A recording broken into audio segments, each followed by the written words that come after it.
Good morning, everybody. Доброе утро. And a very warm welcome to the 4th annual CIS and CEE Spectrum Management Conference.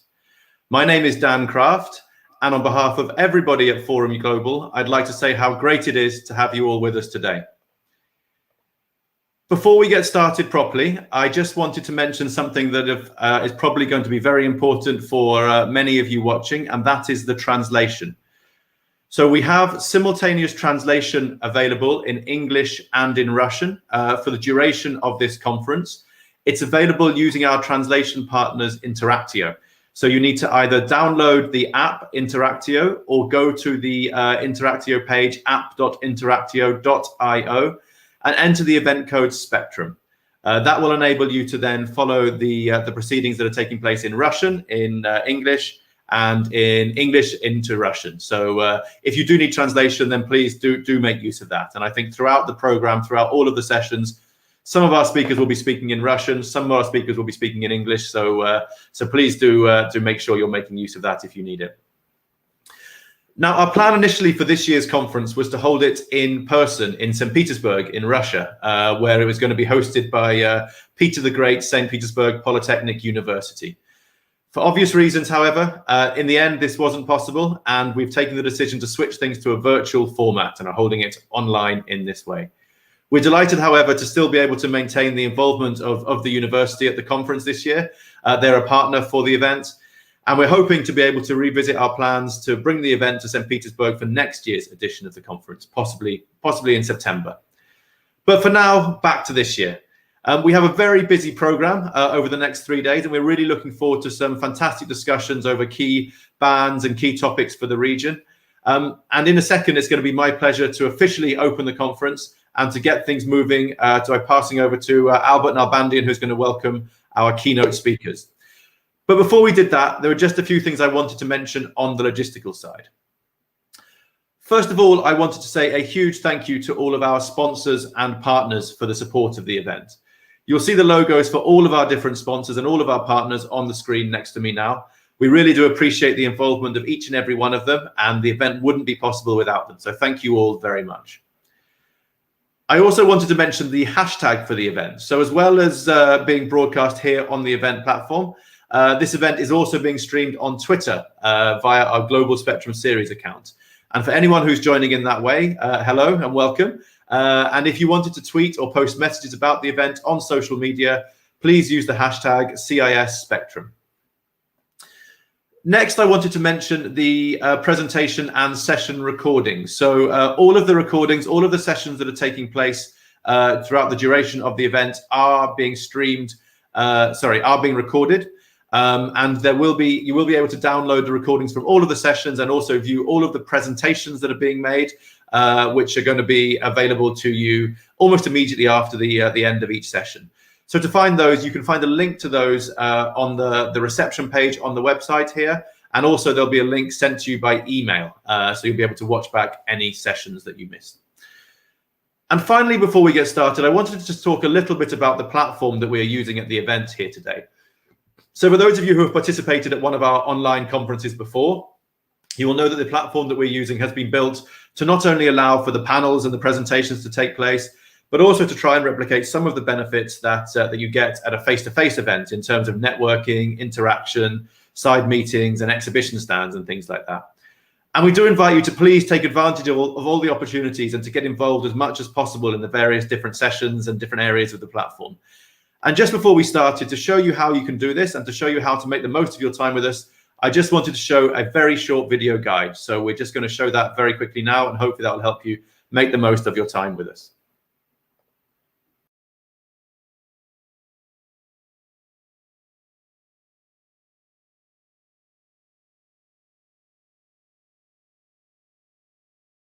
So hello, everybody. And on behalf of all of us at Forum Europe and Forum Global, a very warm welcome to the Global Spectrum Series 2020. Now, all of the events this year are, of course, going to be taking place in a slightly different format to normal. They're all going to be taking place virtually and online. So because of that, we've just put together this very short video to show you a little bit more about the platform we're going to be using for the event, and hopefully to enable you to make the most of your time with us during the conference. So you can see on the screen here the first page that you'll find when you first enter the platform. This is the reception area. Think of it as the main landing page for the event. You can find general information about the conference, all the logos of our sponsors and partners, and crucially, the schedule for each day of the conference and the sessions that will be taking place. Now, down the left-hand side of the screen, you can see the main menu, which directs you to different areas for the conference itself. So you have, first of all, the stages area. So you can see all the stages, all of the sessions, the plenary discussions, the panel debates. They will all be taking place in the stages area. So you can use that area to navigate through to the different sessions that will be taking place. The next area down is the Have Your Say area and the more interactive area of the platform. So you can see here there's some public meeting rooms that you're able to use. And you will also find that during the conference, we're going to have a number of sessions where you will have the opportunity to bring your audio and your video feed live, to Have Your Say sessions there. So you can do that by clicking on the button in the top corner and then accepting all the settings. And as you can see, I've been brought live onto the session, and we have the chance to be part of the debate in that way. Now, one of the ways that this platform may differ from some of the other platforms that you've used for online events is some of the interactive areas that we do have available. And the first ones of those that I wanted to show you is the networking area. So as you can see, you can navigate to that using the third icon down on the left-hand menu. Go into there, you click on the ready button. That will then automatically link you with another person who is also using the site. You can see I've been linked with my colleague James here. You can then have a brief conversation, and as I've just done there, click the connect button to share contact details and virtually exchange business cards. Now, there's also actually a second way that you can also network with people on the platform, and this one's a bit more targeted. So you can use the menu bar on the right-hand side to view the list of attendees, to view everybody who is participating at the event.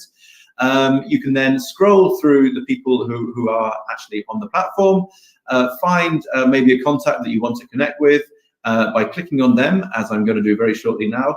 You can then send them messages, send one-to-one messages, and actually click on the link there to set up a one-to-one video area. By doing that, you see, I then would just click on the menu to bring my audio and video feed live, and I am then able to connect with my colleague Lula and have a one-to-one private video chat with her.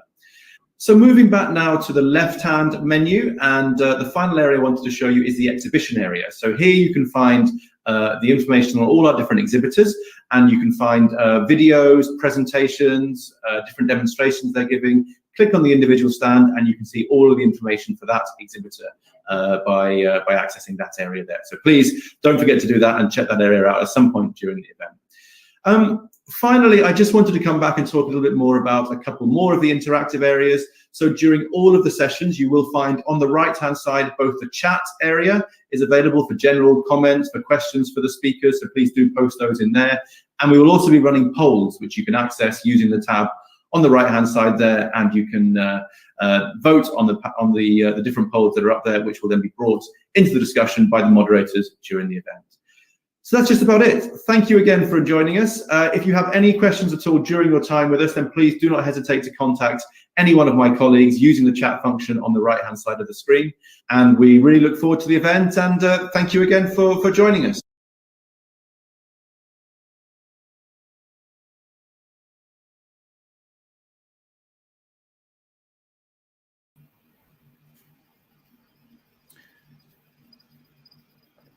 So there we are. So that video, I hope that video was useful for you all.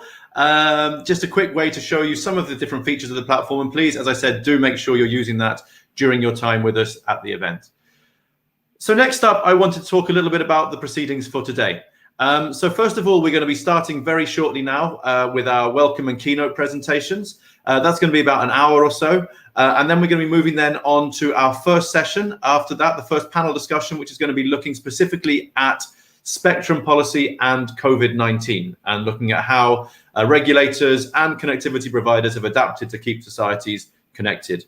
We then have a short break for about 45 minutes before we move on to the later sessions of today. Session 3, which is going to be looking at WRC 19, so looking at the implementation of decisions at WRC 19 and also looking ahead to WRC 23. And then finally, we finish off today with our first set of showcase sessions. So the showcase sessions are sessions that are running in parallel. So 3 sessions will be running alongside each other, and all are being led by one of our partner or sponsor organizations. So the 3 showcase sessions that we have running today. On Showcase Stage 1, we have a session looking at meeting the needs of all users in the 6 gigahertz band, which is going to be hosted by Huawei. On Showcase Stage 2, we have a session focusing on 5G in Russia, the driving force of spectrum, hosted by GSMA. And on Showcase Stage 3, we have a session focusing on the enabling the agri-tech revolution, which is hosted by ASOA.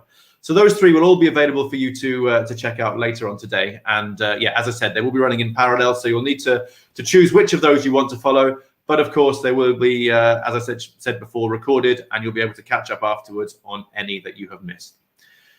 So that's about it from me. Without further ado, I know we have got a very busy program, so I'm now delighted to welcome to the stage our moderator for the first session, Albert Nalbandian. So Albert, hello and welcome. We're really looking forward to the first session, so I'd like to pass over to you, and the floor is yours. Okay. Hello, Dan. Thank you very much. And let me continue. Я перехожу на русский язык. Значит, доброе утро всем участникам. Я вас приветствую на очередной конференции, уже 4-й по счету, по управлению использованием спектра. Ну, уже было сказано, что планы были несколько изменены, чему будет посвящена последующая сессия от влияния ковида на нашу жизнь, в том числе и на наши исследования, и на наши подходы к управлению спектром. Мне поручено быть модератором вот этой первой сессии. Здесь у нас относительно короткая сессия будет, но тем не менее очень важная. Значит, у нас есть по традиции у нас есть приветственные выступления от МСЭ, от администрации связи Российской Федерации и от регионального содружества в области связи, РСС всем более знакомо. Значит, меня зовут Nalbandian Альберт. Многие из вас, те, кто регулярно принимает участие в этой конференции, видимо, должны были сталкиваться в эфире, поскольку я был участником всех 4 конференций. И вообще в деле то, что называется управление использованием спектра, я уже многие десятилетия, я бы сказал, участвую в этой работе. Те, кто знает, знает, а те, кто не знает, вот я представился. В настоящее время я являюсь председателем рабочей группы РСС по подготовке к конференции 2023 года и Ассамблеи радиосвязи 2023 года. Перейдем к нашей конкретной работе. Первое слово. Я хотел бы обратить ваше внимание, что в соответствии с программой, которая, видимо, у каждого есть, мы несколько поменяли порядок. Первым слово предоставляется представителю администрации Российской Федерации Евгению Девяткину. Евгений Девяткин, слово вам, пожалуйста. Да, Альберт Баграш, спасибо большое. Доброе утро всем. Hello to everyone. От лица уважаемые коллеги, от лица администрации связи Российской Федерации я благодарю организаторов за предоставленную мне почетную возможность приветствовать всех участников 4-й конференции по управлению использованием спектра в странах СНГ, Центральной и Восточной Европы. Хочу сказать, что данная конференция является уникальной площадкой, на которой представители регуляторных органов, производителей телекоммуникационного оборудования, операторов связи, научных институтов и других заинтересованных организаций могут обмениваться мнениями и опытом по актуальным вопросам управления использованием радиочастотного спектра. К сожалению, мировая пандемия коронавируса внесла свои коррективы. И в этом году впервые конференция проходит в виртуальном формате. Однако это обстоятельство дает возможность присоединиться к нему еще большему количеству участников. У каждого из нас будет возможность обсудить интересующие вопросы в группах или тет-а-тет, принять участие в интерактивных сессиях, увидеть демонстрацию возможностей новых технологических решений, таких как 5G, посетить виртуальную выставку и много иных возможностей приобрести новые знания, опыт и деловых партнеров. В условиях пандемии связь вообще, а беспроводная связь в частности, еще активнее проникает в самые разные области нашей жизни. В сегодняшних условиях, когда существует необходимость соблюдать социальную дистанцию, без связи такие вещи, как дистанционное образование, дистанционная медицина, заказ товаров и услуг по интернету, а также любая иная дистанционная работа были бы невозможны без связи. С развитием технологий беспроводной связи и внедрением сетей подвижной связи 5-го поколения вопросы управления использованием радиочастотного спектра приобретают все большее значение с каждым годом, как в масштабах отдельно взятого государства, так и в масштабах всего мира в целом. Хочу также отметить, что несмотря на то, что во всем мире и в Российской Федерации в том числе только начинается внедрение стандарта 5-го поколения, необходимо уже сейчас сформировать заделы для будущих сетей связи следующего 6-го поколения, особенно в части наукоемких и долгосрочных фундаментальных и прикладных исследований. Очень приятно отметить, что в этом году в рамках 4-й конференции будут освещены актуальные направления, такие как вопросы устранения цифрового неравенства, возможности использования миллиметровых волн и выбор основных полос радиочастот для развития сетей связи в нижнем, среднем и верхнем диапазонах. Также будут рассмотрены вопросы совместного использования радиочастотного спектра и его выделения для технологических сетей связи, а также создание и развитие сетей связи 6-го поколения. Кроме того, одним из направлений работы конференции станет обсуждение результатов уже прошедшей Всемирной конференции радиосвязи 2019 года и вопросы подготовки к новой конференции 2023 года. Со своей стороны, хочу еще раз отметить и поблагодарить организаторов этой конференции, официальных партнеров, спикеров, участников, без поддержки и участия которых проведение данного мероприятия было бы невозможно. Дорогие коллеги, нас ждет плодотворная и насыщенная работа. Я желаю вам продуктивных дискуссий, интересных знакомств и, конечно же, крепкого здоровья. Спасибо за внимание. Всем хорошей работы. Спасибо, Евгений, спасибо. Слово от регионального содружества в области связи РСС представляется Нуриддину Мухиддинову. Пожалуйста, слово вам. Добрый день, уважаемые коллеги, уважаемый Альберт Багалович, уважаемый директор бюро, мой друг Марио Маневич, Джеймс, Евгений. Первое, наверное, что говорят, когда начинается видеоконференция, тоже традиционно, что хотелось бы, несмотря на все преимущества, которые предоставляют информационные технологии, все-таки встретиться вживую. Вживую обсудить в нормальной обстановке, пожать друг другу руки и обсудить все насущные проблемы. Но это уже такая, наверное, притча во языцах. И второе, наверное, что она говорит, это мы сможем все встретиться вживую, когда победим эту нехорошую пандемию. Возвращаясь к нашей теме сегодняшнего дня, хотелось бы сказать, что 4-я конференция – это очень здорово. Я бы еще добавил, что это ежегодная конференция, и несмотря на все сложности, мы ее проводим, и на будущий год, я уверен, что будет 5-я, и дальше будет 6-я, 7-я. То есть это еще раз показатель того, что спектр является очень важным элементом в построении информационных сетей, и сегодня это очень актуально. Два слова о том, что было подготовлено к этой конференции исполнительным комитетом.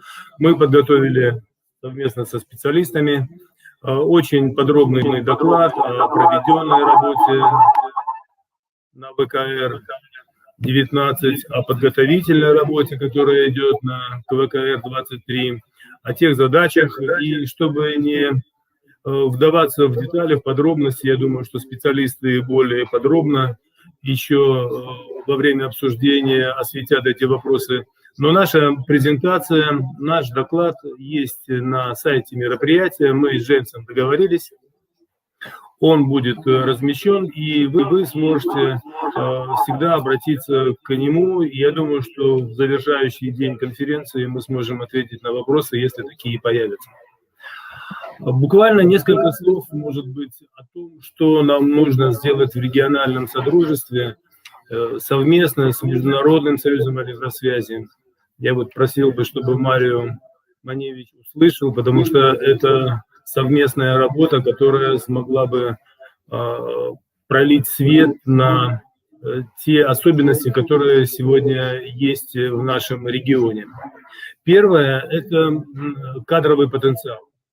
Если вспомнить немного историю, то на постсоветском пространстве у нас было 6 вузов, которые готовили специалистов в области телекоммуникаций, радиовещания, телевидения, и в том числе спектра. Это Московский институт, Санкт-Петербурге институт, Куйбышевский институт, ныне Самарский, и Новосибирский. Также было 2 региональных вуза в Одессе и в Ташкенте, которые обеспечивали необходимый кадровый потенциал на территории, большой территории Советского Союза. Ныне, может быть, регионального содружества связи. Хотелось бы сказать, что если вопросы телекоммуникации, IT-технологий во всех наших странах уже внедрены в институтах, на кафедрах специальных, то в области радиочастотного спектра сложно сделать с нуля, подготовить необходимую школу. Но тем более сегодня чувствуется кадровый голод, и мы планируем провести в наших рабочих органах, это рабочая группа высокого уровня, которая сформирована на уровне заместителей министров связи наших администраций, участников РСС, провести работу с тем, чтобы активизировать, может быть, в формате вебинаров, может быть, в формате взаимодействия на рабочей группе по людским ресурсам, с тем, чтобы была возможность подготовки кадров для всех участников регионального содружества связи. И если мы сможем объединить усилия регионального содружества и радиобюро с формированием вебинаров и вот этой работы, то я думаю, что это было бы большим плюсом с использованием наших возможностей как в региональном содружестве связи, так и в Международном союзе электросвязи. Второй важный момент, на который мы планируем, кроме того, что мы должны заниматься спектром, и как это делает наш рабочий орган, комиссия по радиочастотному спектру и спутниковым орбитам, это вопросы экологии.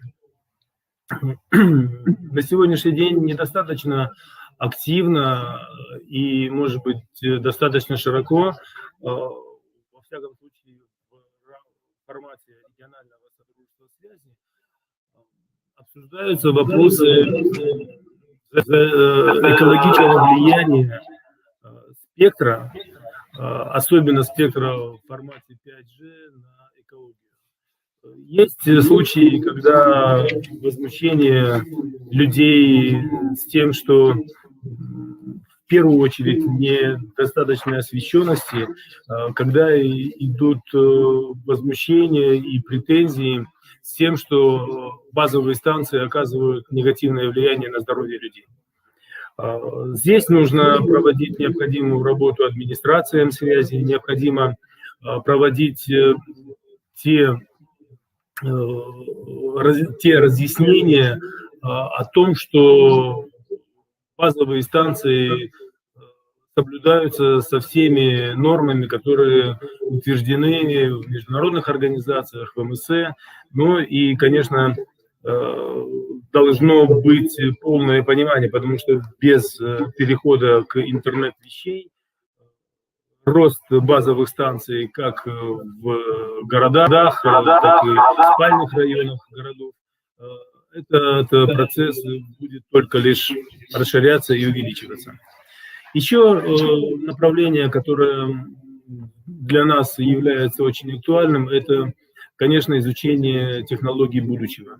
Переход от систем 5G, которые мы будем в ближайшее время внедрять, и уже внедряются, к технологиям 6, 7.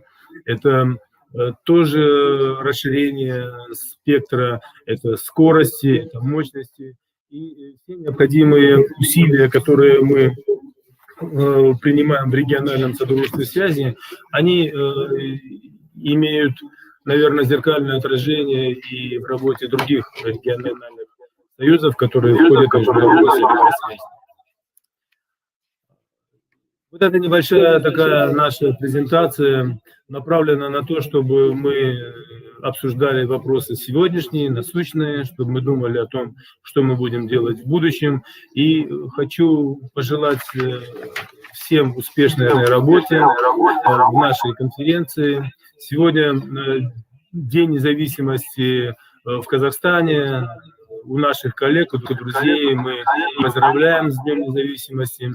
Ну и хотелось бы сказать, что через несколько дней мы будем праздновать не юбилей, а день рождения, это 29 лет региональному содружеству связи. Хочу поздравить всех наших участников, потому что региональное содружество связи – это не исполнительный комитет, это не генеральный директор, это в первую очередь все наши участники, которые здесь есть, которые меня слышат, и я всем хочу пожелать крепкого здоровья и успешной работы. Спасибо всем. Спасибо. Спасибо, уважаемый Нуридин Насрединович. Вообще-то не принято заранее поздравлять с каким-то юбилеем, но поскольку речь идет о содружестве, а не персоналиях, то я думаю, мы все присоединяемся к вашим поздравлениям.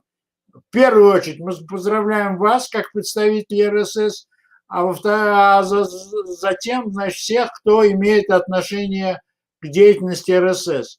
Я думаю, мы к этому вопросу еще вернемся, когда будем подводить итоги. Спасибо еще раз. Следующим от имени Международного союза электросвязи слово предоставляется директору Бюро радиосвязи Марио Маневичу. Марио, floor is yours. Please, welcome. Thank you very much, Albert, and good morning to everyone. Dobra utra. It's a pleasure to be here with you today, and it's been a pleasure to be in the same panel with Albert, Eugenie, and Nuridin, all good friends and very important people in RCC. My congratulations then in advance to RCC for their anniversary, and to Nuridin for the excellent job that he's doing as his top figure, let's say. So I wanted to talk to you about the importance of what we do in the World Radio Communication Conferences for spectrum management and how this impact the various countries in the world. So if we can go to the first slide. As you know, the ITU is the specialized agency of the UN for ICTs, and our main mission is to connect all the world's people. So wherever they live and whatever their means are, we try through our work to protect and support their right to communicate. And I think this is something that is a top priority for every country.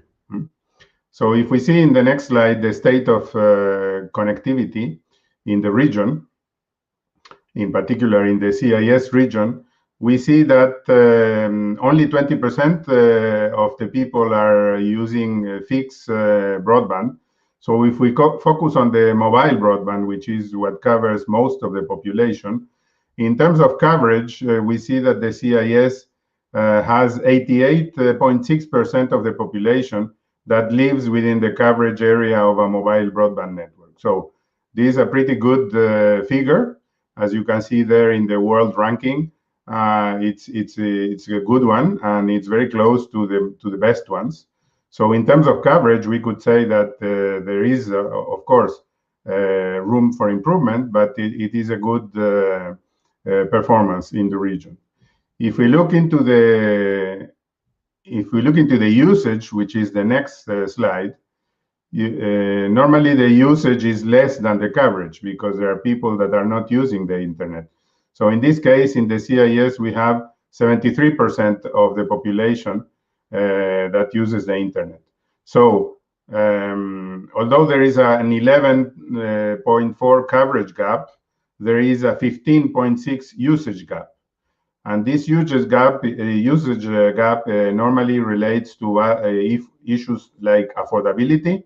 So people cannot afford to have a broadband connection, or lack of local content that might reflect in a lack of interest from the persons, or a lack of skills. That means that they don't have the digital skills in order to be able to access internet or to benefit from the internet. So this is what the situation in the region, which it's good but needs improvement as in everywhere else. And we can then focus on what we do to improve the situation. So if we go to the next slide, one of the key activities that we do in ITU, and in particular in ITUR, is spectrum harmonization. Spectrum harmonization, which means that various bands of spectrum be used for the same purposes throughout the world, is key to improve the situation. Why? Well, it reduces the impact.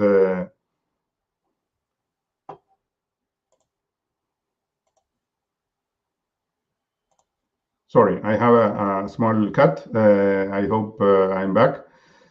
It reduces the potential for harmful interference because if there are no different services in being used in the same band, there is no harmful interference. Those bands have been identified globally, so the interference has been studied entirely. It enables the interoperability and international roaming, allowing citizens to use the same services in different countries. Today, you take for granted that you travel outside your country and your phone will work wherever you go, but this would not be possible if we didn't have international roaming, if your phone wouldn't be using the same bands in other countries as in the one that you live. And then also, most importantly, it enables the economies of scale. So the affordability of the services and the affordability of the devices is much affected by the spectrum harmonization. So if everybody uses the same bands, if everybody uses the same standards, then the devices are produced for the whole world, and then the economies of scale play their role, and the prices of the devices go down. The same thing for the services. If all the operators can use the same equipment, and all the bands throughout the world are the same. So spectrum harmonization is key. How do we achieve spectrum harmonization? Well, we achieve them by updating the radio regulations periodically in our World Radio Communication Conferences. So if we go to the next slide, I would like to highlight the main impact of the WRC-19. As you know, and as it was mentioned before, we had it at the end of next year in Egypt, in Sharm el-Sheikh. It was one of the largest conferences ever. It had a record number of participants of over 3,400, and it had representing 163 countries and 129 other observer organizations. And it had almost 2,600 proposals to deal with. So this conference ended up updating the radio regulations, as I mentioned, which is an international treaty that is already over 113 years old, that has been helping the world managing the spectrum and satellite orbits in a coordinated way. And it will continue to allow this in the future by accommodating new services while protecting the existing ones. If we go to the next slide, I wanted to highlight a couple of items of WRC-19 that were of high interest to CIS and CEE countries. So one of them was Agenda Item 113, which is IMT. As you know, the conference identified additional globally harmonized frequency bands for IMT, including IMT 2020, also known as 5G. 3 bands were identified globally for IMT, while the other 2 were identified at a regional and country level. This should provide for the increasing need for broadband services and applications by the end user and by industries. In addition, as you can see at the bottom part of the slide, protections were accorded to the Earth exploration satellite services, as well as the meteorological and other passive services in adjacent bands, such as the Space Research Service, to ensure that space-based monitoring of the Earth, which is very important, and it remains unhindered by this use of these millimeter bands for 5G. In the following slide, we have a second agenda item that I wanted to highlight that was important for this region, which was Agenda Item 1.5, which is eSIMs. So WRC-19 also addressed the challenge of providing reliable, high bandwidth internet services to Earth stations in motion, which we call eSIM. Aeronautical, maritime, and line eSIMs will provide broadband connectivity to people on ships, aircrafts, and land vehicles, ensuring safety, security, and comfort. So these are 2 of the agenda items of the last conference that I wanted to highlight that were very important for this region and that got very good results. So moving on, we are now preparing the WRC-23, as you all know.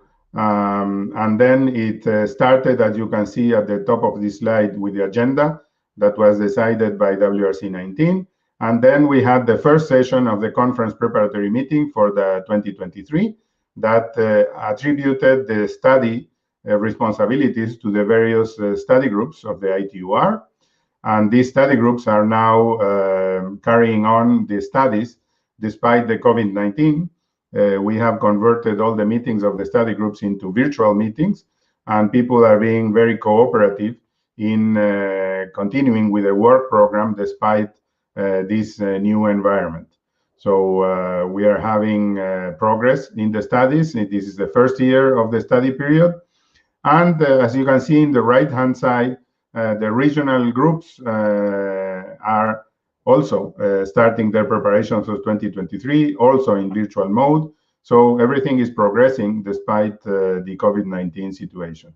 We will then have the second session of the CPM in 2023 in the first part of the year, and then to be ready for the assembly and the WRC-23 at the end of 2023. Moving on, I just to show you the meetings that have been carried out and the one that is going to be carried out for the RCC in April 2021. They were all or mostly virtual meetings. The first one of ASMG could be a physical one because in February we didn't have the COVID yet, but then all of them afterwards were virtual meetings, and they will continue to be for the coming months. I hope not too much. And by the summer of 2021, I hope we will be able to come back to normal. Next slide. So looking quickly at the agenda of the WRC-23, I wanted to note several agenda items that are of great importance to the region, whether in the interest of promoting a new service or protecting incumbent services. So if we go to the first one and move on. Within the agenda items on fixed, mobile, and broadcasting services, we have agenda item 1.1, that is a consequential agenda item of WRC-19 and refers to the revision and footnote on the 4800 to 4990 megahertz band. We have also agenda item 1.2, that will address additional mid-bands for the terrestrial component of IMT between 3.3 to 10.5 gigahertz.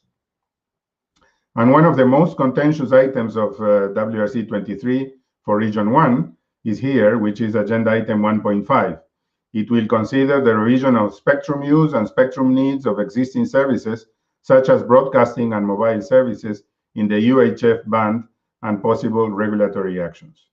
So this issue with the broadband, with the broadcasting services is one of the contentious one for this coming conference, as you know, and it is of big interest to this region, as it is part of Region 1. If we move on to the maritime and aeronautical services, I highlight here Agenda Item 111 that supports the modernization of the global maritime distress and safety system and the implementation of e-navigation. If we go on to the science issues, I note the interest of the region on Agenda Item 1.12 on the use of the 45 megahertz for spaceborne radar sounders, and on the Agenda Item 113 on updating the allocation of the frequency band 14.8 to 15.35 gigahertz to the Space Research Service. And then in the last but definitely least slide in this series, there are the agenda items on satellite services. Here we notice the continued interest for Earth Station in Motion, ESIMS, and the agenda item 116 will study the operation of ESIMS communicating with non-geostationary space stations in the Ka band. And of course, the agenda item 7, that is always a mini conference in itself. Moving on, we know that, as I said, that CPM2 and both the radio assembly and the World Radio Conference will take place in 2023. One in the first part of the year, probably at the beginning of the second quarter, and the other one at the very end of the year. And as you may know, we have received an expression of interest by the administration of the UAE to host both the RA and the WRC, as well as the first session of the CPM of the following conference, CPM 27. And in the coming months, we will be defining the precise venue, if it will be Dubai or the Abu Dhabi, and the dates for this conference. In the next slide, I just want to invite you all, those of you that are not members of the ITU, be it member states, industry, universities, academia, or scientific organizations, to join the ITU, as everything that I talked about before and its importance can be achieved thanks to the collaboration of all membership. ITU is a unique organization in gathering all these types of members, all these profiles, and this makes the richness of our work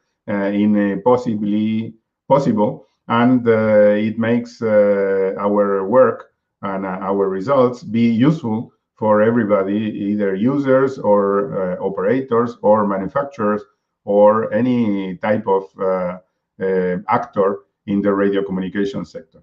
So I thank you very much for your attention, and I give you back the floor, Albert. Thank you very much. Спасибо, уважаемый Марио. Значит, мы заслушали запланированные приветствия, и в данном случае была еще достаточно подробная презентация, которая вписывается в нашу работу. У нас будет специальная сессия, которая посвящена именно этим вопросам, то есть результатам ВКР-19 и подготовка ВКР-23. И мы там более подробно это обсудим. Значит, я не хотел бы сейчас уходить в вопросы и ответы. У нас немножко времени есть, и у нас есть время на один, максимум два вопроса, если они есть. Если нет, то продолжим нашу работу. Я не вижу желающих, по крайней мере, на экране на своем. Еще раз спасибо и Евгению, и Нуриддину, и Марио за их мысли, высказанные в напутствии нашей конференции, и мы отдельные элементы будем более подробно обсуждать в последующие 2 дня. Теперь у меня есть небольшой вопрос, который мы должны решить сейчас. Но судя по довольно-таки инерционности нашей системы, нам надо будет трудно делать. Но тем не менее, мне поручено в последний день подвести итог нашей конференции и сделать или попытаться сделать финальный документ. Я бы его назвал условно резюме.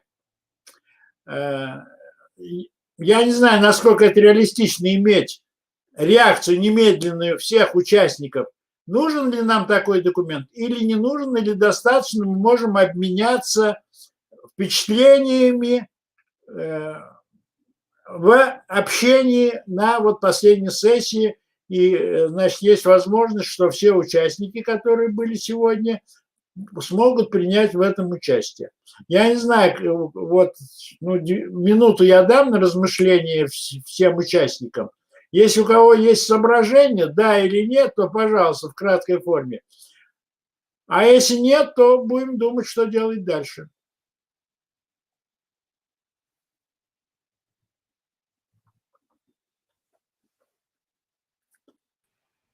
Так, похоже, желающих нет высказаться. Поэтому что я предлагаю? Мы попробуем все-таки на заключительной сессии сформулировать резюме. И у меня просьба ко всем участникам, в первую очередь, потому что все презентации, они, собственно, подготовлены для вас, и ко всем тем, кто будут делать эти презентации. Если по ходу рассмотрения этих вопросов на нашей конференции у вас возникнут идеи, прошу направить мне буквально 2-3 строчки, что вы хотели бы отразить в резюме.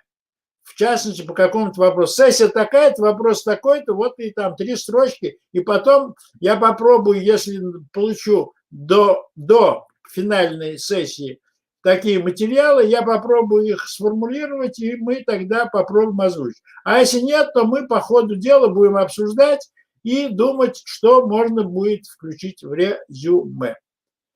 Если нет желающих немедленно прокомментировать это в первую очередь, конечно, прошу слова.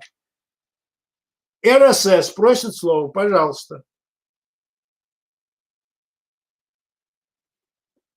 РСС. Я говорю, Альберт Багратович, Да. Сейчас слышно меня? Да, сейчас слышно. Да, слышно. Альберт Багратович, вы, как мудрый руководитель, все очень правильно сказали, и я абсолютно поддерживаю, что резюме какое-то нужно, обязательно нужно, потому что это такой вот, будем говорить, маяк, основное направление, которое нужно делать. Тем более сегодня и я в своей презентации говорил о том, что появились, кроме того, что мы готовим вопросы по изучению спектра с учетом новых технологий и жизненных реалий, еще появляются и направления, которые связаны и с ковидом, которого не было, направления, которые связаны с тем, чтобы то, что я говорил, с кадровыми вопросами, с проведением семинаров, с определением нового вектора. И итоговые документы конференции, конечно, не нужны, тем более мы уже считаем, что конференция ежегодная, и на будущий год мы будем подводить итоги, как мы отреагировали на сегодняшние вызовы. Спасибо. Спасибо. Так, тогда я, с вашего разрешения, завершу работу первой сессии, на которых мы заслушали выступления уважаемых представителей уважаемых органов. И я отдаю микрофон или слово, как это лучше будет звучать, Дану Крафту. Дан, floor is yours. Albert, thank you so much, and thank you to all of our keynote speakers in that opening session. So it's great to have such prestigious people joining us from the organizations that really are responsible for a lot of the coordination of spectrum policy in the region and, of course, internationally as well, with Mario from ITU. So thank you to everyone. Albert, thank you to you. I will just reiterate what you've said there, Albert, that if anybody does have any materials or any comments that they would like to be included in Albert's the document, the resume, the summary document that he's preparing, then please do send those through to him. Albert, if it's okay with you, we'll post your email address in the chat so people can. No problem. It's no problem. No secret. Okay, thank you. We will do that. So we'll put Albert's contact details in the chat so anybody can send that information through to him. And as Albert has also mentioned, we have our final session on the third day, which is going to be a chance for everybody to come up onto the stage and actually to give thoughts in person. So please be prepared for that as well. But for now, Albert, thank you so much. Thank you very much for that. So that concludes our opening session. So we have around about 5 minutes or so before we're going to be moving to our next session. So our next session is going to be focusing on the response from both regulators and connectivity providers to COVID-19 and the work that has been done to keep communities connected. So that's going to be starting back here on the main stage in around about 4 or 5 minutes. So as I said, you have a couple of minutes. Please do take a couple of minutes to maybe go and explore the platform, have a look around, maybe go to the exhibition area. We have some exhibition stands there from a number of our sponsors and partners, so please do go and check that out. But then make sure you're back here on the main stage in around about 4 minutes time, and we're going to be starting the next session. So once again, thank you to Albert. Thank you to Evgeny, to Nuruddin, and to Mario as well. A fantastic way to open the conference, and we're looking forward to the next session on COVID-19 in just a few minutes. Thank you very much, everyone.